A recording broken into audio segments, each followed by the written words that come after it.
porque no podemos cruzar el puente hasta el final. Cuando llegamos al otro lado que cruzamos el puente. Pero fíjense que aquí cuando nos presenta, nos trae la presentación, nos está trayendo la presentación de que la iglesia es cegada por Cristo. O sea, Cristo es quien recoge el fruto de la iglesia. Los ángeles comienzan a hacer otra cosecha que va a ser pisoteada porque no va a pasar con Cristo. Y esa cosecha que va a ser pisoteada va a ser salir de ella la sangre. O sea, entonces usted va a ver que también son humanos de lo que están hablando. No están hablando de uvas, están hablando de personas, están hablando de individuos. Están hablando de individuos, pero lo ponen de esta manera. Mucha gente usa este verso para decir que va a haber una guerra grande y que la sangre en esa guerra, no, esto es un juicio de Dios. Es un juicio de Dios sobre estas personas, Nosotros tenemos que estar bien pendientes de esto porque nosotros tenemos que saber que el pagano, el que se pierda, va a pasar por unos momentos bien difíciles y nosotros debemos mostrarle misericordia y llevarle el mensaje de salvación y decirle la realidad de Cristo. Para esto está el Apocalipsis, no es para meterle miedo, sino para que el creyente pueda llevarle un mensaje de salvación y sepa por lo que va a pasar el impío. Esa es la intención principal del Apocalipsis, porque es un evangelio, el evangelio de Jesucristo, y es para que usted le lleve el mensaje al impío para que él no se pierda, para que usted tenga misericordia de él. Viendo esto y explicando esto como preámbulo del estudio de hoy, usted ya tiene más o menos una idea. Ya usted sabe que antes de los juicios, la iglesia va a hacer ¿qué? ¿Hay preguntas? ¿Hay alguna duda sobre estos versos? Exacto. Los juicios son sobre el pecador y el pecado. Los juicios son como sobre el pecador y el pecado. Y usted tenga esto claro cuando hablamos del diluvio. ¿Se acuerdan que hablamos del diluvio? Y hablamos de cuando Dios juzgó a aquella gente, no había ¿qué? Oportunidad. Cuando Dios dijo, viene un juicio sobre la tierra, buscó a alguien para irse, pero no había oportunidad. Ya Dios había declarado juicio. Cuando Dios declara juicio, no hay oportunidad. No sé, el que no se le declaró juicio es el que se salva. Pero el que es declarado bajo el juicio de Dios, no hay oportunidad.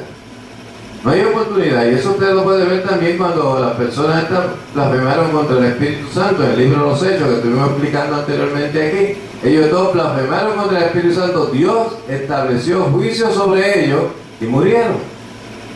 Y cuando vemos también el ejemplo de los hijos de Coré y la familia de Coré en el desierto que pelearon contra Moisés y se levantaron contra Dios, Dios estableció juicio sobre ellos y murieron.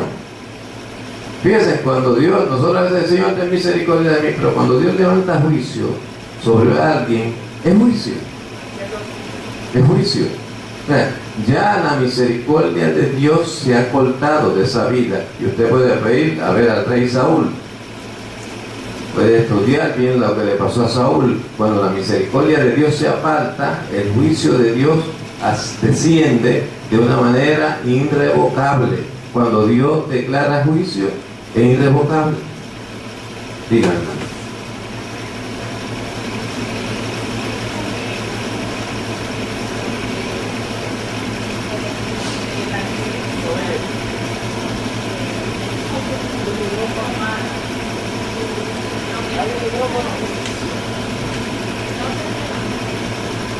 Bueno, un poquito más allá, porque el capítulo 15 nos habla de la posición del anticristo.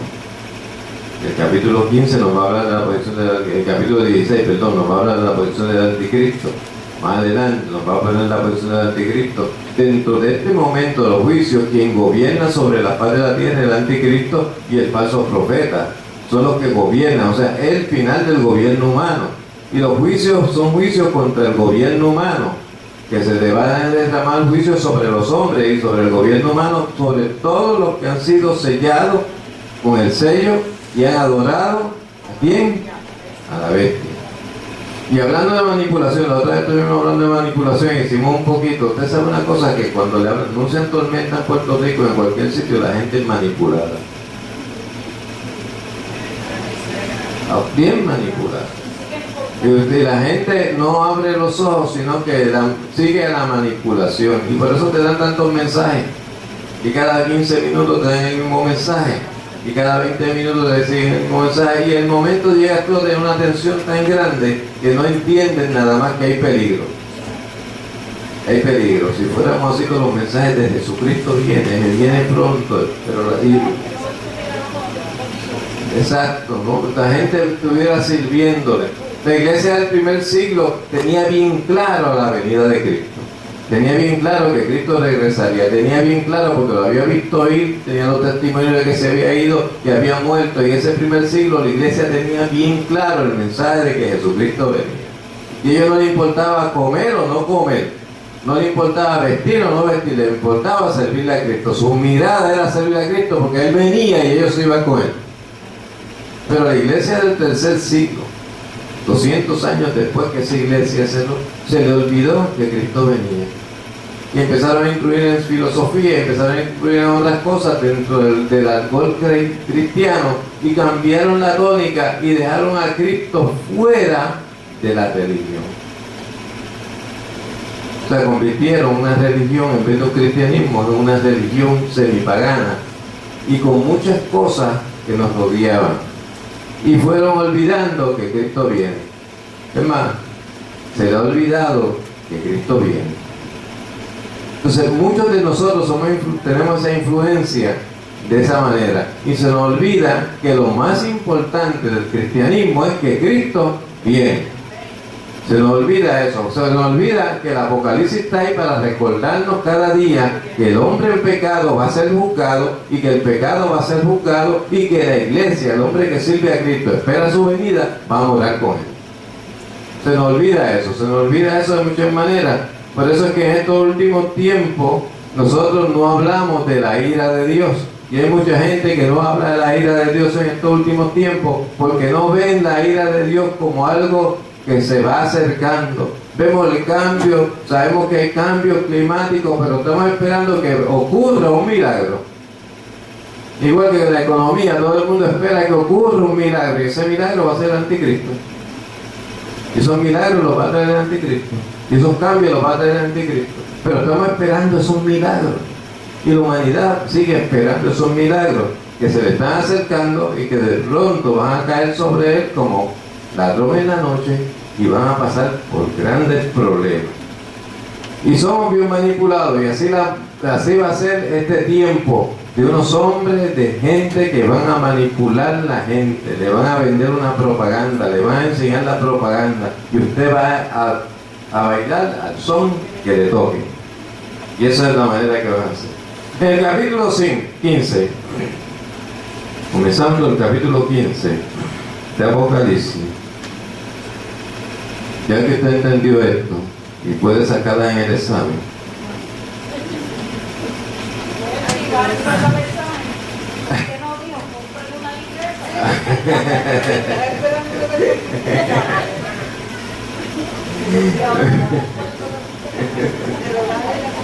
Gloria a Dios.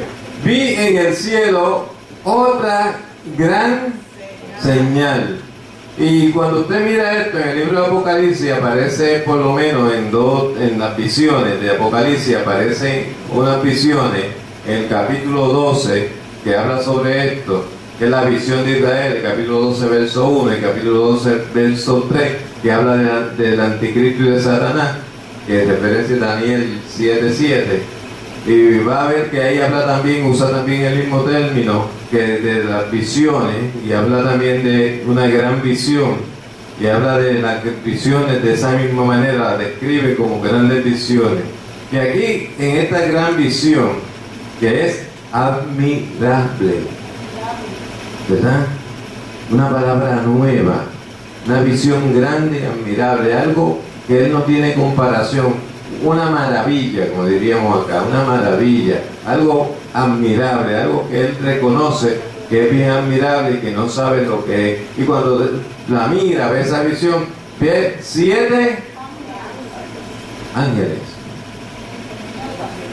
que tenían las 7 plagas